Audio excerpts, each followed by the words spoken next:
Greetings, friends. I am Vitaly Portnikov. The day after a Russian missile strike on a children's hospital and maternity ward in the center of the Ukrainian capital, Western leaders are expressing outrage and promising to help Ukraine. However, the most important question that arises after hearing these statements: how else can the West help Ukraine in any other way if no specific security guarantees are foreseen for a country being attacked by Russia? US President Joe Biden and European leaders are currently making powerful statements condemning Russian President Vladimir Putin and the Russian military just as the NATO summit is convening. At this meeting, there are no plans to even invite Ukraine to join the alliance. The membership of Ukraine in an organization that could protect it from Russian aggression is not even being discussed today. The President of the United States stated that the condition for Ukraine's entry into the alliance is its victory over Russia. It is not specified how a victory of a small state with a population of 30 million over a nuclear power with a population of about 120 to 130 million should look. It is quite clear that Western leaders themselves do not understand how Ukraine is supposed to not only achieve victory over Russia, but also ensure the security of its territory from further Russian attacks. What happened in Kiev serves as another reminder. Ukraine can guarantee its existence and security in a military confrontation with Russia. I am not even mentioning victory here. Only if it becomes part of the West. Yes, in fact, the Russian leadership does not hide this. On the territory of Ukraine, Russia is waging a war against Western countries.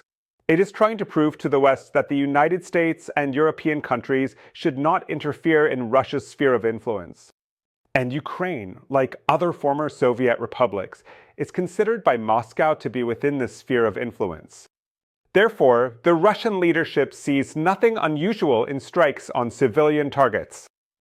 For Russian President Vladimir Putin, the residents of Ukraine are simply people who found themselves in territory occupied by the West.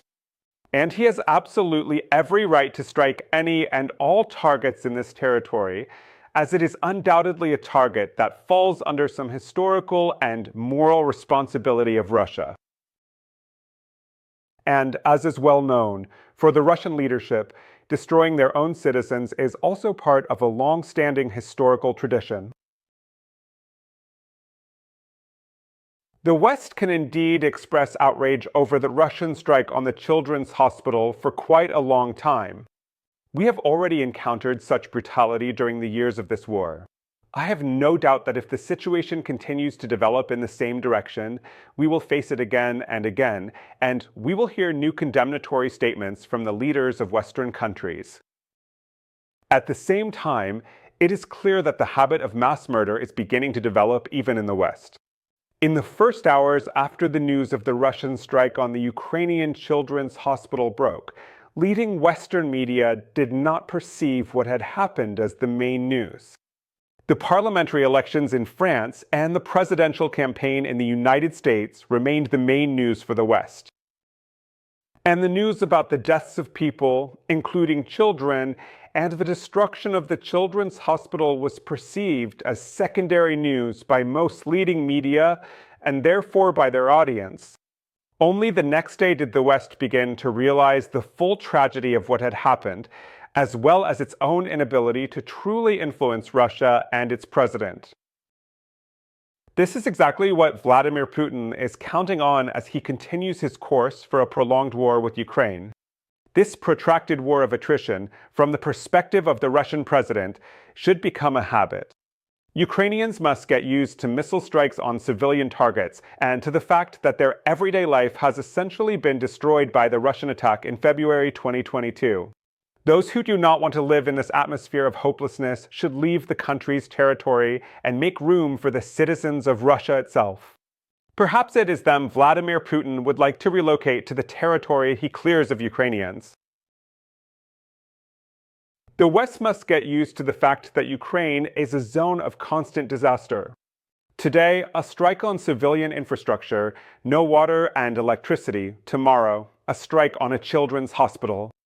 And thus, if every strike on Ukraine is perceived as big news, it means demonstrating to one's own audience the helplessness of Western countries in confronting Russia. There are indeed two different ways out of this helplessness. One of them is to take real steps, possibly real risks, and truly agree to Ukraine's participation in NATO. But leading Western politicians are not even considering this decision. Another path is the attempt at peaceful negotiations to stop the war. This is being discussed more and more in the West. And politicians like Hungarian Prime Minister Viktor Orbán claim that there is no alternative other than peaceful negotiations with an understanding of Vladimir Putin's desires. But for Vladimir Putin himself, of course, this second option is completely uninteresting. Vladimir Putin insists on the capitulation of Ukraine. That is, he aims to create conditions under which he could integrate the territory of the neighboring country into Russia without significant costs and sacrifices. This is exactly what Vladimir Putin is preparing for. The cleansing of the territory from Ukrainians is part of this ambitious plan to restore the Russian state within the borders of the former Soviet Union. And if Vladimir Putin is not stopped with real actions, the Russian president will continue to carry out this plan, becoming increasingly brutal and treacherous towards the residents of the country he is attacking and wants to destroy. The West must eventually come to terms with the real intentions of Vladimir Putin, and not attempts to find some golden mean in relations with Russia and regarding Russia's war against Ukraine are obviously doomed to obvious and clearly undeniable rights. Thank you, friends. Stay on this channel, subscribe to it, and help spread the word. Good luck!